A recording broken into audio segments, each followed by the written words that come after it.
Halo teman-teman semua, bertemu lagi dengan kami di proyek Integrated Learning 5. Di sini kami kelompok 1 yang beranggotakan. Halo, aku Audrey Ariadna Chandra Kirana dari kelas 7D nomor absen 2. Hai, aku Felicia Elizabeth Priscilia nomor absen 11. Halo, nama saya Imla Farita Harita, kelas 7D nomor absen 20. Nama saya Brian Antonius Aditya, kelas 7D nomor absen 5. Kali ini kelompok kami akan menyampaikan informasi mengenai penanganan perubahan iklim. Judul proyek kami kali ini adalah Generasi Muda Peduli Iklim. Sesuai tema kali ini tentang penanganan perubahan iklim. Nah, kita akan mulai dengan pengertiannya ya. Apa sih sebenarnya perubahan iklim itu? Yang dimaksud perubahan iklim adalah sebuah fenomena perubahan pola keikliman yang berpengaruh terhadap perubahan pola cuaca suatu daerah hingga dunia dalam jangka panjang. Iklim berbeda dengan cuaca. Cuaca adalah kondisi atmosfer yang terjadi secara lokal dalam jangka waktu pendek, seperti hujan, angin, banjir, berawan, dan sebagainya. Sementara itu, iklim berhubungan dengan kondisi suhu, kelembapan udara, ataupun pola hujan rata-rata pada tiap musim dalam jangka tahunan atau bahkan puluhan tahun.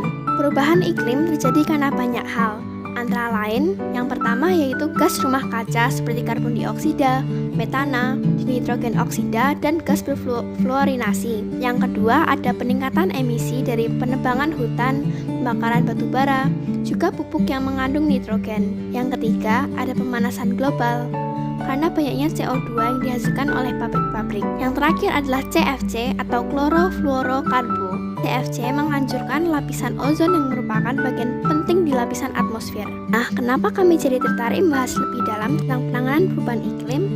Adalah karena perubahan iklim merupakan isu yang sedang beredar di bahkan seluruh dunia, dan kami sebagai generasi muda harus membuat perubahan agar masalah ini tidak semakin membesar dan dapat ditangani dengan mudah. Salah satu dampak perubahan iklim adalah meningkatnya emisi. Pada tahun 2016, emisi GRK global mencapai sekitar 52 gigaton atau GTCO2e per tahun. Total emisi GRK global telah menjadi sekitar 2 kali lipat sejak tahun 1970, bahkan telah meningkat secara dramatis sejak tahun 2000. Emisi karbon dioksida dari pembakaran bahan bakar fosil, semen, dan proses lainnya berkontribusi paling banyak, yaitu sekitar 70% dari total emisi. Kabar baiknya, pertumbuhan emisi global pada tahun 2015 dan 2016 merupakan yang paling lambat sejak awal tahun 1990-an, dan emisi global CO2 dari penggunaan bahan bakar fosil dan produksi semen tetap stabil baik pada tahun 2015 maupun 2016, akan tetapi harus tetap dipantau apakah tren ini akan bersifat permanen. Hal ini bisa kita lihat dalam grafik berikut.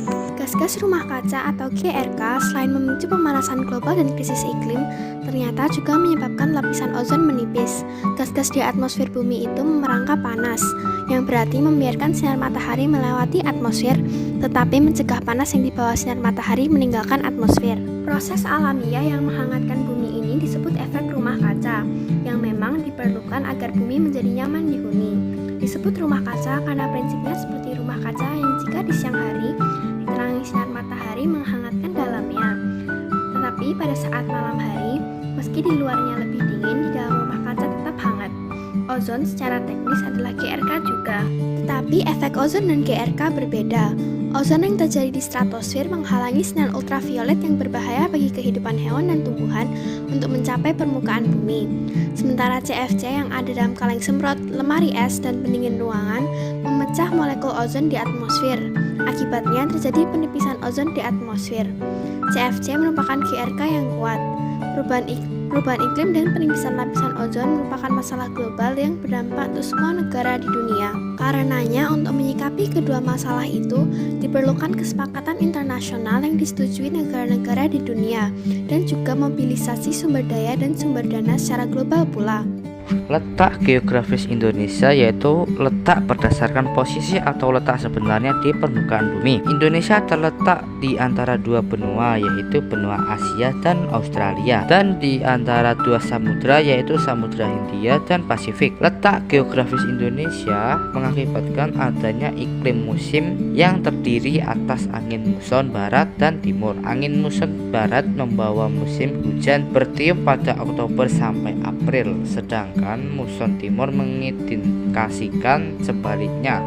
Karena terletak di wilayah tropis, Indonesia memiliki musim hujan dan musim kemarau. Sementara itu, pergerakan angin muson timur akan dimulai dari benua Australia menuju benua Asia. Udara kering dari gurun pasir yang ada di bagian utara Australia akan dibawa oleh angin muson timur melalui laut yang sangat sempit. Oleh sebab itu, angin muson timur akan menyebabkan musim kemarau terjadi di Indonesia. Biasanya musim hujan di Indonesia terjadi pada bulan Oktober hingga bulan Maret, sedangkan musim kemarau Indonesia biasanya terjadi pada bulan April hingga bulan September. Namun, karena adanya pemanasan global yang menyebabkan terjadinya kerusakan iklim, maka musim di Indonesia terjadi tidak menentu. Climate change is a change in the physical condition of the Earth's atmosphere, including temperature and distribution of rainfall, which has a broad impact on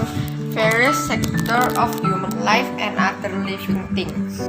Some animals that experience the effect of global warming are polar bears and penguins. Polar bears lose their habitat due to extreme weather from climate change. Polar bears' habitat or ice continues to melt due to global warming. Because polar bears can only live in cold areas. Polar bears can live in cold areas because they have very thick fur to protect them from very cold weather. Polar bears have white fur and large bodies. Male polar bears weigh between 400 to 600 kilograms and can sometimes reach more than 800 kilograms with height of more than 2.5 meters. While the female polar bears is only half the weight of male polar bears, weighing between 200 to 300 kilograms and a height about 2 meters. Adult penguins also lose their habitat due to extreme weather from climate change. Adult penguins also has the Latin name Pygoscelis adelae. These penguins are native to Antarctica. Antarctica is the one of the areas most affected by global warming. Rising temperatures make Antarctic ice and glacier is melt significantly. This makes the adult penguins' habitat decrease drastically. In addition, the warmer temperatures also make the fish that are the main food for penguins less and more difficult to catch. They are 25 inches long and weigh between 4 to 5.5 kilograms. The fur on the back of the head is slightly elongated, which grows when it is an adult into a crest. Penguins who are not yet 14 months old do not have a black chin and also a white ring around their eyes. Hal mudah yang bisa kita lakukan sendiri seperti melakukan reduce, reuse, dan recycle. Apa itu reduce? Reduce itu kegiatan meminimalisir plastik. Reduce juga bisa kita lakukan dengan membeli produk yang bisa kita pakai berkali-kali. Contohnya, di masa pandemi ini kalian pasti menggunakan masker kan? Nah, salah satu cara menerapkan reduce adalah menggunakan masker kain yang bisa digunakan berulang kali daripada masker yang hanya sekali pakai. Reuse adalah kegiatan menggunakan kembali benda-benda bekas seperti kantong plastik dan botol plastik. Contohnya adalah menggunakan botol plastik menjadi pot bunga, membuat ban bekas menjadi ayunan, sehingga barang ini bisa lebih bernilai dan mengurangi perubahan iklim. Recycle adalah kegiatan mendaur ulang barang yang sudah tidak terpakai menjadi berguna lagi. Kalian pasti pernah lihat tempat untuk menaruh baju bekas di mall atau toko baju seperti Uniqlo. Baju-baju tersebut diolah menjadi baju-baju baru. Itulah salah satu contoh recycle.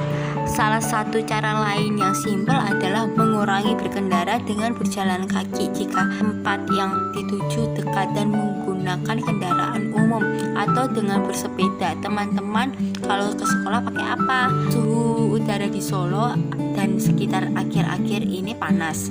Kalian pasti menggunakan AC untuk mendinginkan badan, tapi AC sendirilah yang membuat suhu menjadi panas. Cara dapat teman-teman lakukan untuk mengurangi kenaikan suhu adalah mematikan AC dan menggunakan alternatif lain seperti kipas angin untuk mensejukkan tubuh. Nah, dari situ kita jadi belajar banyak tentang perubahan iklim. Seperti pengertian perubahan iklim, kita juga mengenal tentang penyebab, akibat, dan cara penanganan iklim yang tentunya mudah kita terapkan. Sekarang mari kita ikut serta dalam penanganan perubahan iklim, walaupun hal itu kecil. Ayo kita berperan untuk mengatasi perubahan iklim kita bersama. Nah, teman-teman, jangan lupa untuk like dan subscribe video kami ya. Terima kasih.